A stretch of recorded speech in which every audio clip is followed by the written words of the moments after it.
Hello students, we are doing chapter number 2 of 11th business studies, that is forms of business organizations in private sector. So we are discussing this chapter, and I told you that there are 5 forms of business organizations in private sector. That is number 1, sole trade, that is or sole proprietorship. Number 2, partnership. Number 3, joint Hindu family business. Number 4, cooperative society. And number 5, joint stock company. So in this regard, still so far we have discussed 2 forms of business organization, yet these are sole proprietorship and partnership. These two forms we have discussed in previous videos and online classes. In this video we will discuss the third form, that is joint Hindu family business. Joint Hindu family business. Joint Hindu family business. Okay, so or Hindu undivided family business. This is also called Hindu undivided family business.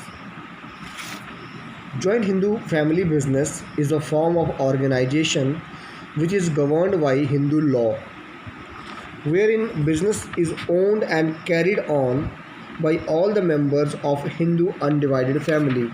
Means this is that type of business which is run by all the family members of undivided Hindu family under a same roof,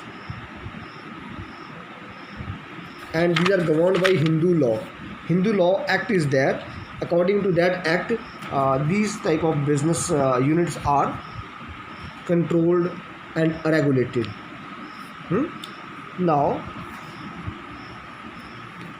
joint Hindu family business is a particular form of business organization that exists only in India. Means this type of form, this type of form of business organization is not found anywhere outside India.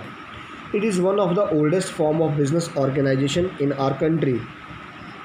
It is governed by Hindu law, and the basis of membership in this business is birth in a particular family. Means every member, by taking the birth in that family, becomes the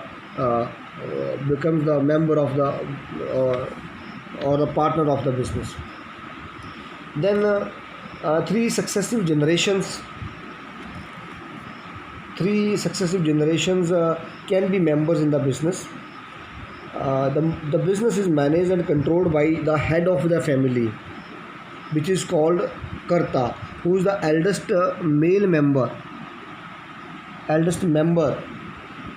of the family is called Karta. He is to manage and control all this type of family business. All the decisions of such type of business are taken by the oldest member of the family, which is the eldest member of the family, which is called Karta.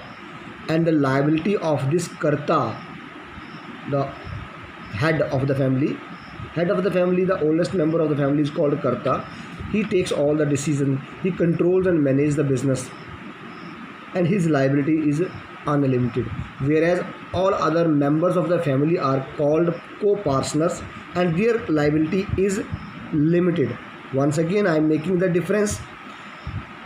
All members except head of the family are called co-partners, and their liability is limited.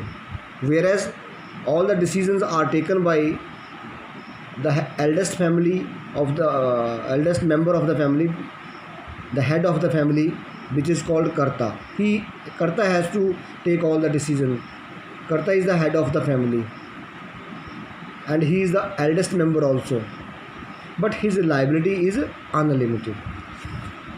Then all members have equal ownership right over the property of the business, and they are called co-partners. The liability is unlimited. Okay, So this was about the meaning of the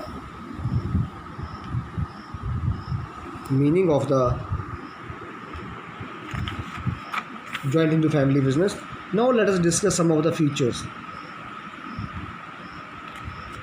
of joint Hindu family business. Joint Hindu family business. Joint Hindu family business. The various features of joint Hindu family business we can discuss. That is, number one is formation.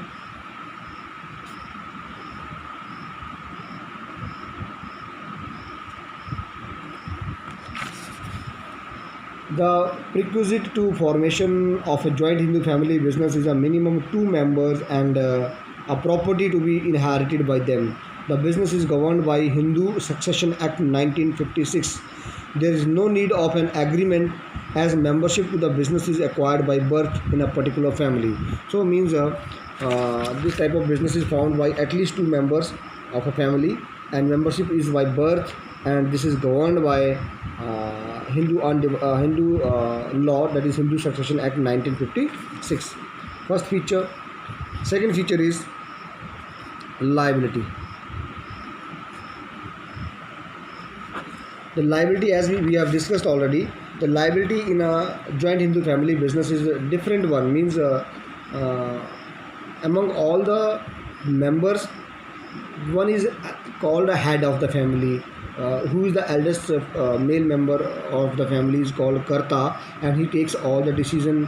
He manage and controls the business.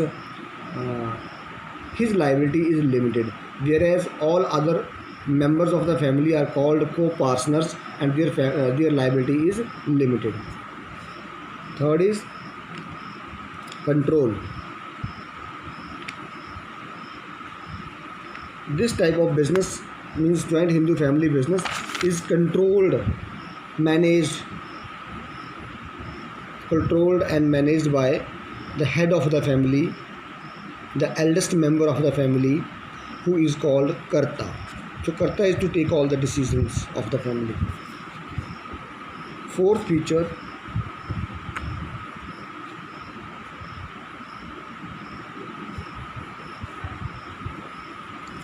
continuity. It is a relatively stable form of organization, as on the death of the Karta, the next eldest member in the family takes place. Means continuity should be there. If Karta of the family dies, then another eldest member becomes the Karta, and he is to manage the business. He has to take all decisions about the business now. Then fifth feature, minor members. The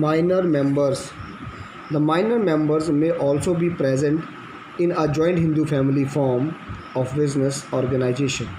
Means minor is a person whose age is less than 18 years. Okay, those who cannot vote are called minors. The minor members may also be present in joint Hindu family business.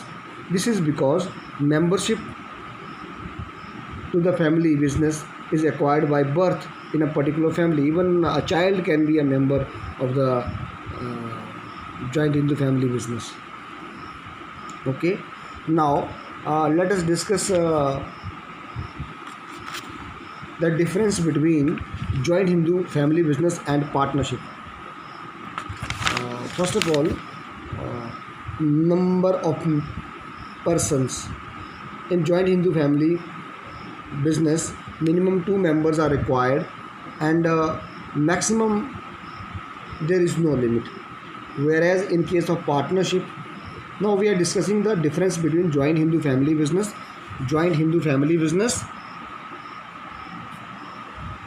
and partnership. What are the differences between these two? Number one, members.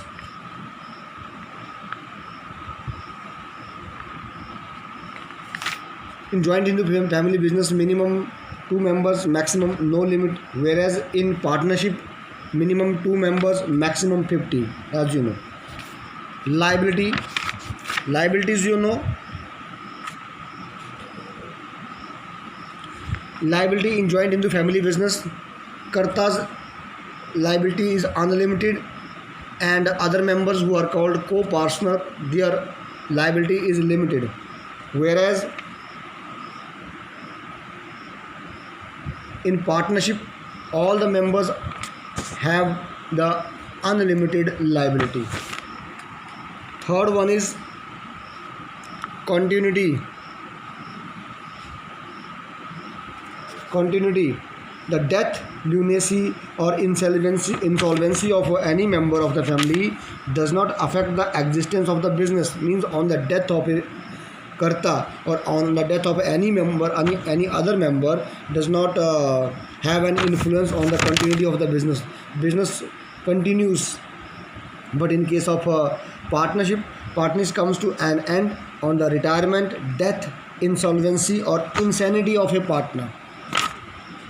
So next is management and control. Management and control.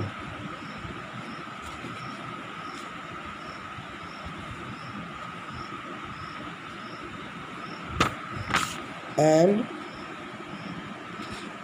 control. Management and control rest with the karta. Means karta is to manage all the business.